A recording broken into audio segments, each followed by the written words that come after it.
Really concerned that you might not cue me, but you were so into the song. I'm ready. You're ready. Thank you. Yeah. Well, here we are, more than halfway. Actually, we're 3/5 of the way through this lazy, hazy, crazy days of this last month of summer. But rather than feeling lazy and hazy and crazy, hopefully, we're all feeling more relaxed than lazy and more clear than hazy and more free and unbound than crazy. If we are, good for us, because it's an indication that we are finding a way to trust in the goodness of life's flow in this world of contrast. That we're learning to release more quickly thoughts and images that don't feel good. And we're meditating more often and focusing more often on thoughts and images that do feel good. It's an indication that we're letting go of our death grip on needing everything to be just so before we relax.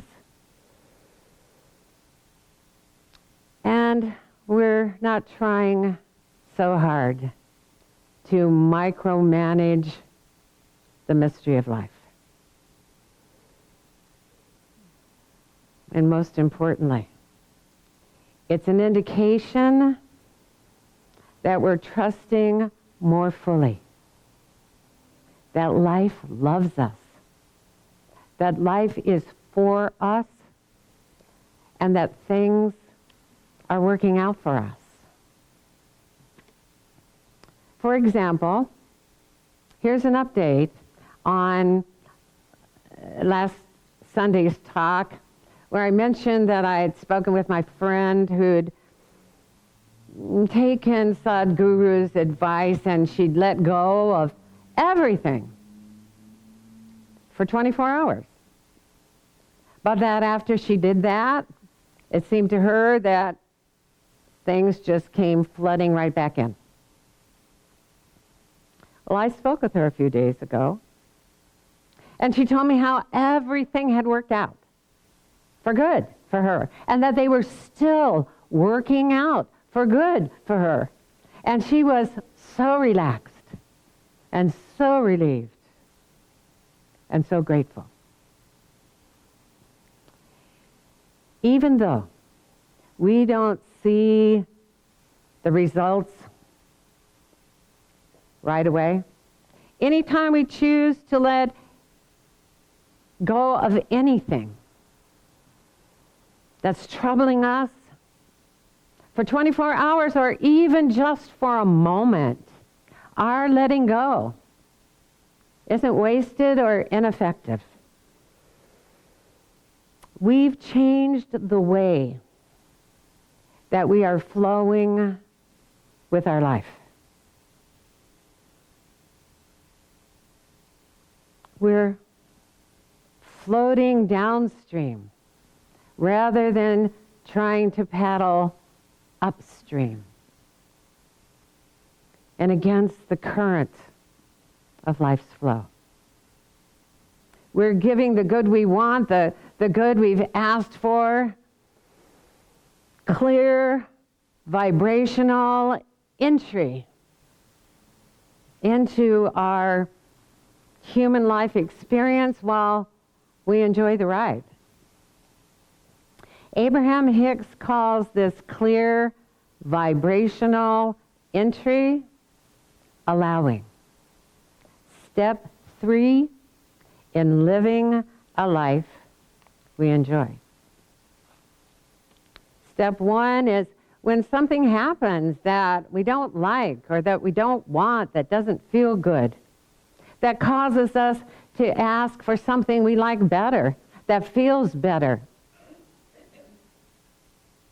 And then step 2 belongs to the universe. It's the universe answering our asking.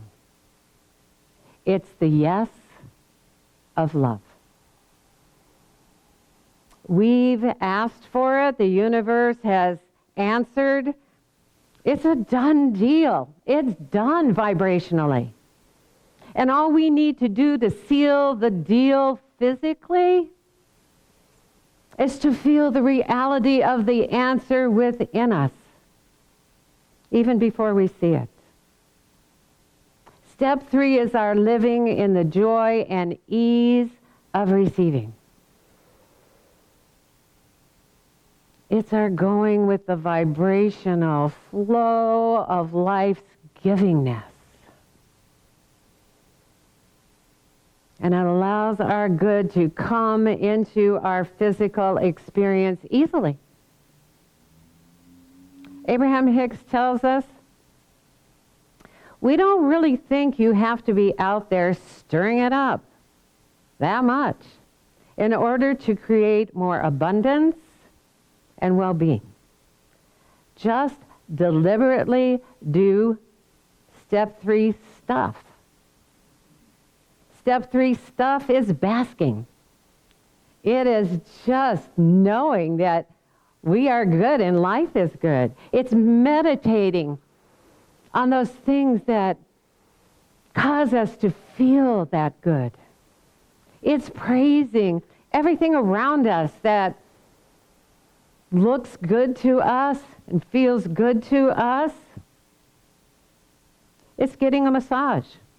It's taking care of yourself. It's eating something that's good. It's treating yourself well. It's reaching for thoughts of relief. It's being easy on yourself. It's giving yourself the benefit of the doubt and giving others the benefit of the doubt as well. So, if we haven't begun to relax yet into the natural flow of goodness in our life, if we're not doing too much allowing yet, if we're still struggling, if we're still tensing ourselves against something, or if we're still obsessing over a wrong or an injustice, something that's unfair, then it's possible that we haven't activated the essential attitude that causes us to let go and flow with life in the way that we're created to flow with it. Trust is the essential attitude that allows us to live with ease in our mind and joy in our heart. Trust is accepting that there's one life, and that one life, that life is our life now, not later. We're not separate from it, that it's our life now, right now. It's accepting that the invisible, pure, positive source energy of love that created this universe created us too. That we live in it and it lives in us and it's for us every moment. It's right here in this human environment in which we are, because we are an extension of that invisible, pure, positive energy. We are an extension of love itself.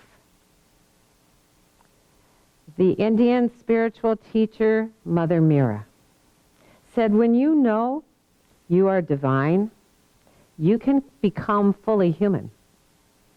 When you know you are one with God, you are free to become absolutely yourself, individual and holy. living in trust that things are always working out for us, not because we're forcing them to, but because of who we truly are, is the only way for us to live a life that feels nice and easy, light and breezy, and creates for us a life that we enjoy living. Alan Watts, spiritual teacher and my first guru back in the 70s, said true faith is a fundamental trust and relaxation that allows us to be truly present and open to experience, unburdened by the anxieties of trying to control or define everything. He said that trust is an unreserved openness to the truth, a relaxed surrender to the unfolding of the mystery of life. Similar to dancing with it instead of fighting it. Which brings us to the title of our talk today, Dancing in the Moonlight. Now, I'm sure most of us, not everyone, but most of us here have heard that song, Dancing in the Moonlight. It came out in the 70s, and it's still played on the oldies station. And I was listening to the oldies station just a few days after I had gotten the feel of what this month might be about for us and what we would focus on. And that song came on the radio, my car radio. And as I listened to the lyrics for the 100th time, 1000th time, who knows how many times, but this time, they seemed perfect for our focus this month on letting go and lightening up and being more playful. And so the song became today's talk title. Now, if you don't remember, and even if you do, here are some of the lyrics. When that moon is big and bright, it's a supernatural delight. Everybody's dancing in the moonlight. Everybody's feeling warm and bright. It's such a fine and natural sight. We're created to be light and joyful and to dance with life. It goes on. Everybody here is out of sight, which back in those days meant there's no ego. We're not worried about who's watching us or what anybody's thinking about us. They don't bark and they don't bite. We like our fun and we never fight. You can't dance and stay uptight. So, as many of us know, the ancient, really ancient Greek philosopher and mathematician, discovered math, Pythagoras, also discovered that the relationship or the relative distances between the celestial bodies, all the planets and the stars, were concordant with musical intervals, all of them. And he called what it looked like and what it would sound like the music of the spheres.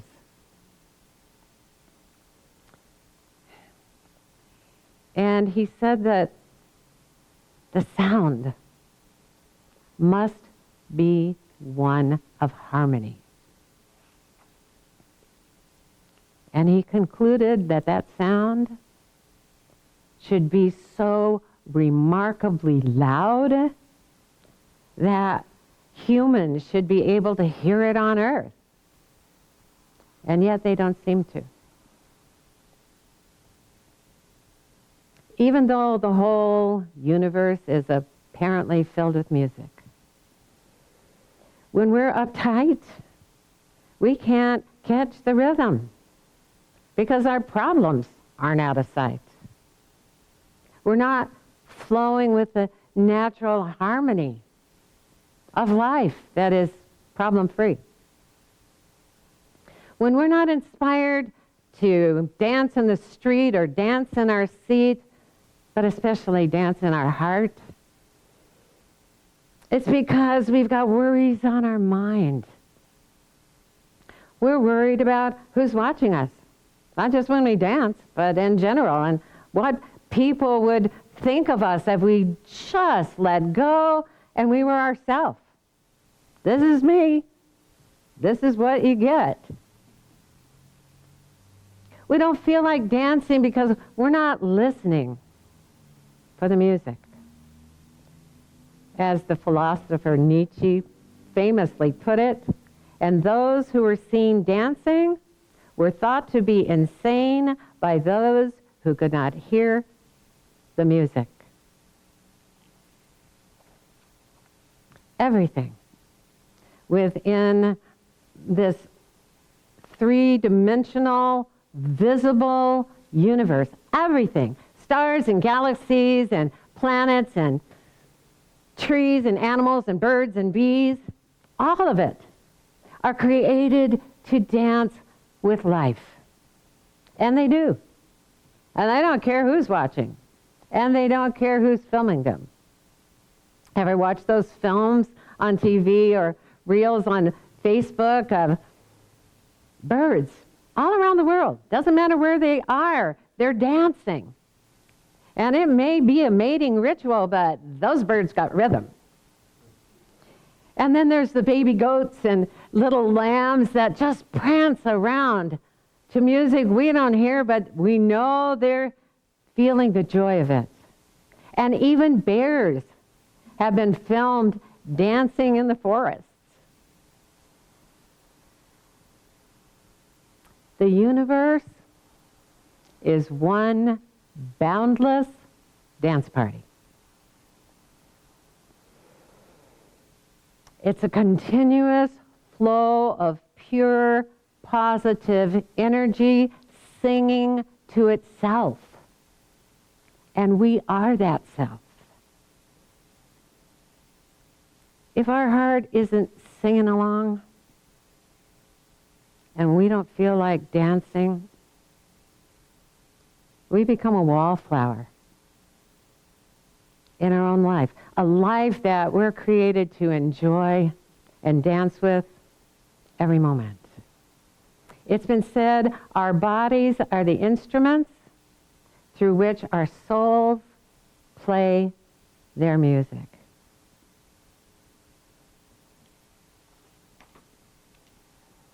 A chance to dance in physical form with the music of our soul, in concert with the whole universe, isn't a gift to pass up.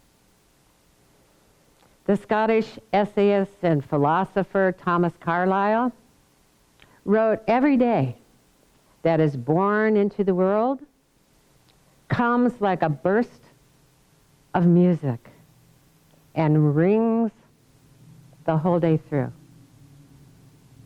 And you make of it a dance, a dirge, or a life march, as you will. Every day, our soul whispers, 'May I have this dance?'" So the question this morning is this: what will we make of the days of our life that are born like a burst of music? A march where we're all goose-stepping in unified opposition to one another, tensed against each other, A dirge where we take life so seriously and we focus on all the sadness? Or will we take our soul up on its invitation? Will we unwind our mind and unfold our heart and dance in the moonlight? Namaste.